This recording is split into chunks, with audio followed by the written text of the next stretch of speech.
Despite the predictable drumbeat of reporting that tomorrow's off-year elections for governor in New Jersey and Virginia would be a referendum on President Obama's first year in office, they don't really seem to be shaping up that way. In New Jersey, incumbent Democrat and former Wall Street baron Jon Corzine faces more of a referendum on the way he's governed for the past 4 years, and his race against Republican Chris Christie is just about a toss-up.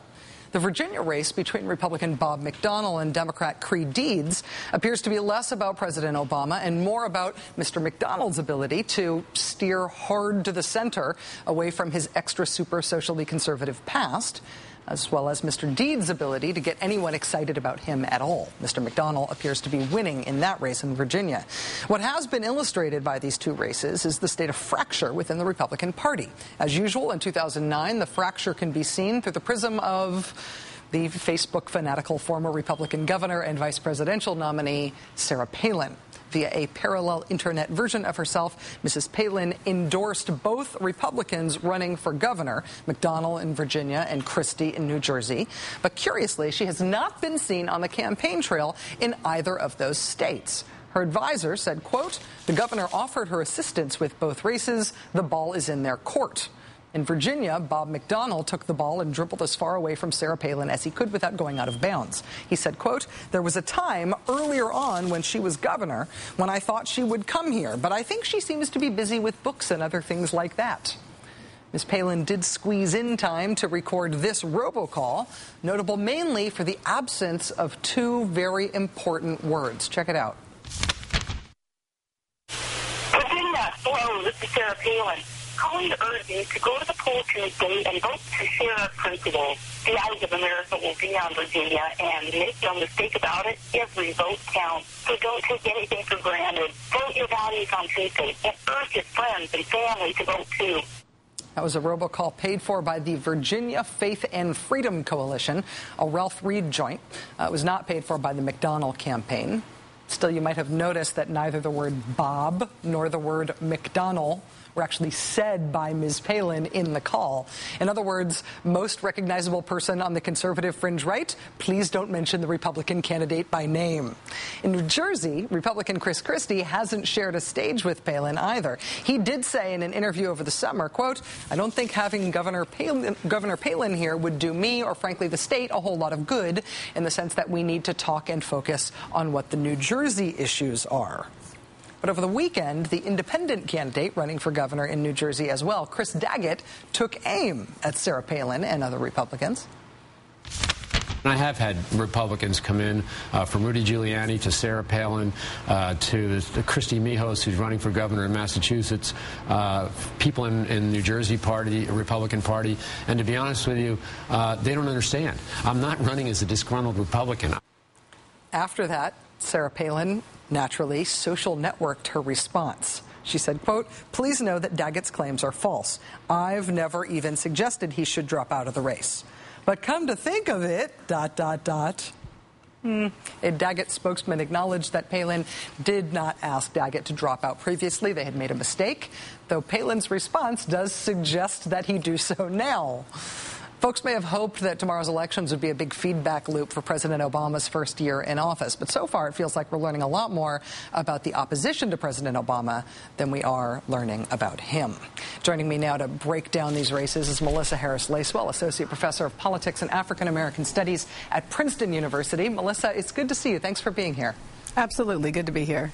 Virginia and New Jersey gubernatorial candidates keeping their distance from Sarah Palin. But in the special election in New York, Palin and other conservatives successfully forced the moderate Republican out of the race. What do you see as the difference between these two different kinds of races? Well, certainly the fact that we're dealing with statewide races in very, at least for the moment, purple states. So, you know, the thing about Sarah Palin, I suspect that both of these Republican candidates are moving against in both New Jersey and Virginia is not even so much her far-right credentials, but the fact that she's someone who was so ill-suited for governing, so unwilling to do the difficult work, take the hard hits, make the compromises required for governing, that she quit her job before her term was out.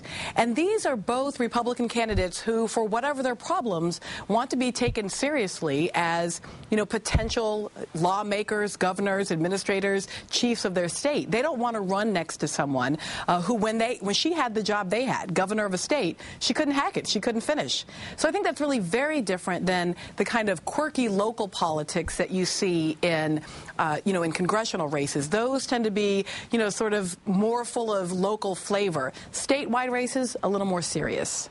The New Jersey race, of course, features a third-party candidate as well. Chris Daggett, he's running as an independent. He says he's not a disgruntled Republican. Is his presence evidence further of this sort of Republican fracture, or is it different than that? Can you help us understand any more how that might be either helping or hurting either the other candidates in New Jersey?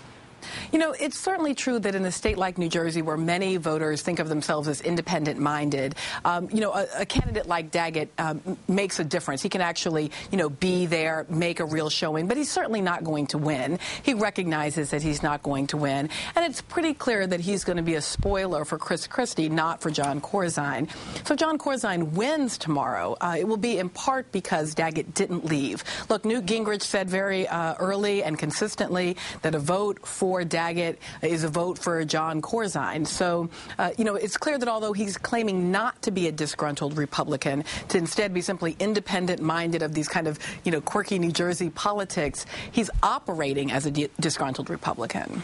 Melissa, when the country looks at these races tomorrow, obviously most of the country is not voting. There's interesting mayor's races in some places. There's these couple of gubernatorial races, a couple of special elections, some interesting ballot measures, but most of the country won't be voting. When we look to the national import of Election Day 2009. What do you think these races will tell us about either how the Obama administration is doing politically or how the Republican Party is defining itself in the minority? Look, there's no doubt that these races are going to make a difference, particularly for the 2010 midterms, particularly in Virginia, where, Deed has not been a strong candidate. Whatever votes he gets is probably because he is a Democrat in a state that went hard for Barack Obama. But part of the question was whether or not the Obama candidacy actually created machines in new places. And Virginia was particularly important, a state that had been red for 44 years in the presidential elections, that has all of these demographic changes, a strong new South Asian voting bloc in Northern Virginia, some important liberal blocs in places like Charlottesville, and whether or not you could actually turn that into something that had legs beyond simply the personality of the president. And it looks as though that's not happening in Virginia, in part because this campaign was not well run. The president didn't spend much time there stumping for this candidate.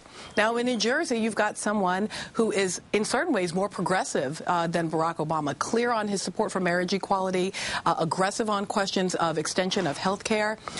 And if he can't pull it out here in New Jersey, I think there would be ways that many could suggest that people don't want a progressive agenda in the state of New Jersey, and also that the Obama machine can't operate in Virginia. These could potentially be very, very important challenges to Obama's sort of machine, to Obama's administration. So if there are losses for the Democrats in either of these states, I hope the Obama administration and Democrats in Congress are ready to talk about how these are local elections and spin this away from what could potentially be very troubling for the Democratic Party.